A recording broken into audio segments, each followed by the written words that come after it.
Hey guys, driving out here at my compost bins out in the garden. It is early June, zone 9B. I don't think that's going to affect anything related to this. So these are my compost bins. Very simple, straightforward. I just added my second one, which means I could finally turn this one.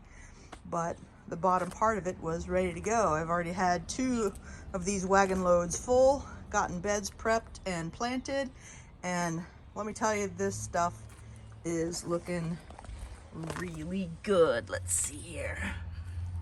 I don't know, can you see the worm? I mean, this is just loaded with worms, loaded with worms.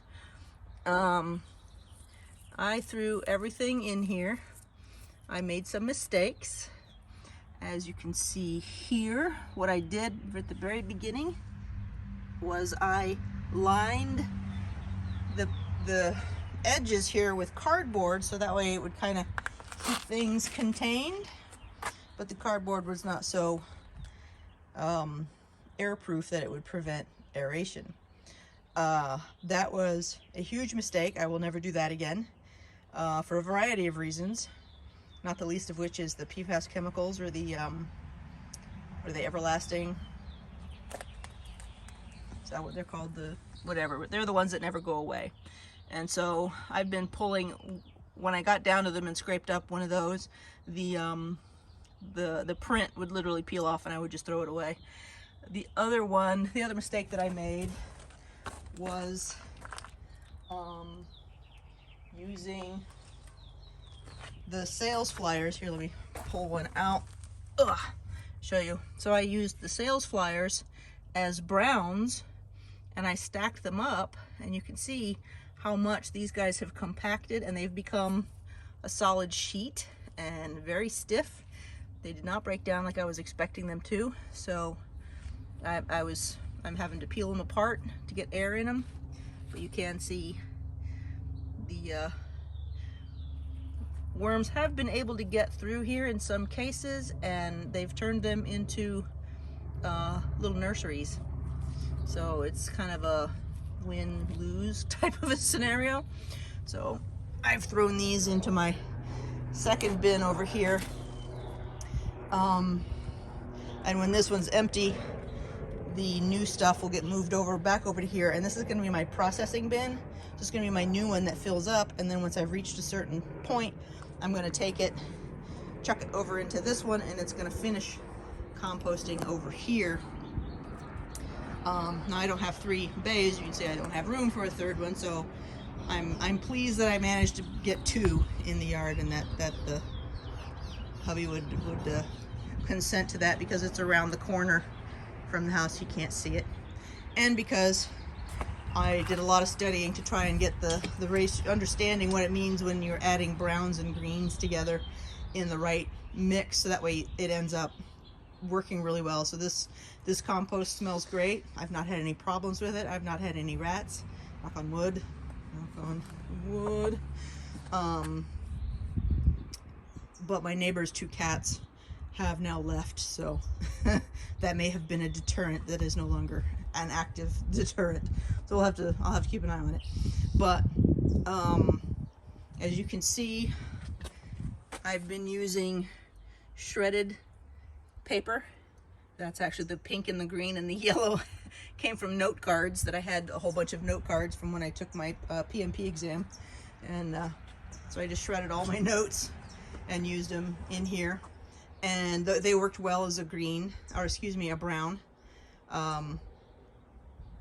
And let's see.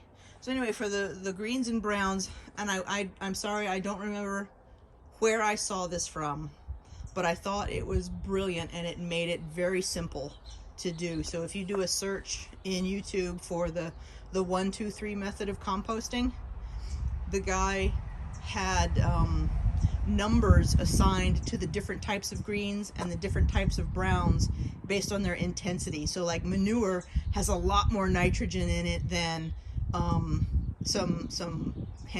handful of weeds that I've picked. So the handful of weeds would be like a 1, and the manure would be a 3.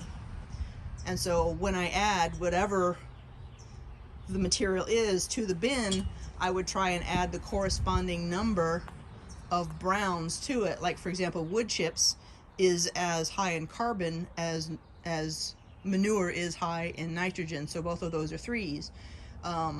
The paper shredded bits would be a 1. My brown leaves that I got from the trees would be a 1.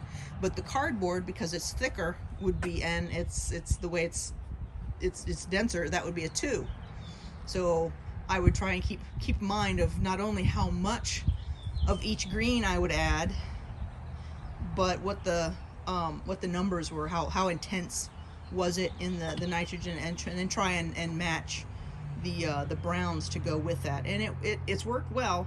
Like I said, I wish I could remember where I saw that, because that was brilliant and it made it so easy to do. I highly recommend that. And again, my apologies for not remembering where I saw it from. But anyway, so my first ever compost, lessons learned, otherwise looking good. I think it went well. We'll see how the garden grows this year, because this stuff was so full of life. You could see in some sections there was the white from the mycelium. There was tons of worms. Oh my gosh, there were worms. Worms. And then there were centipedes. I didn't know there were centipedes in this area, but there were centipedes. Of course, there were the pill bugs.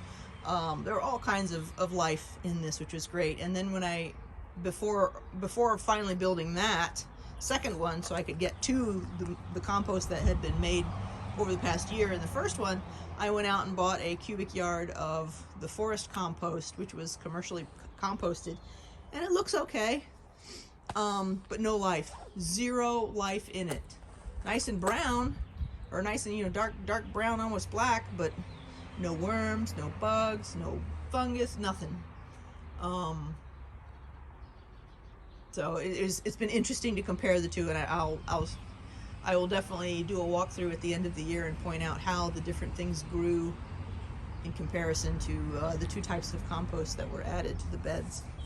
So anyway, there you go. Okay, you guys keep having fun in your gardens and keep learning. Bye.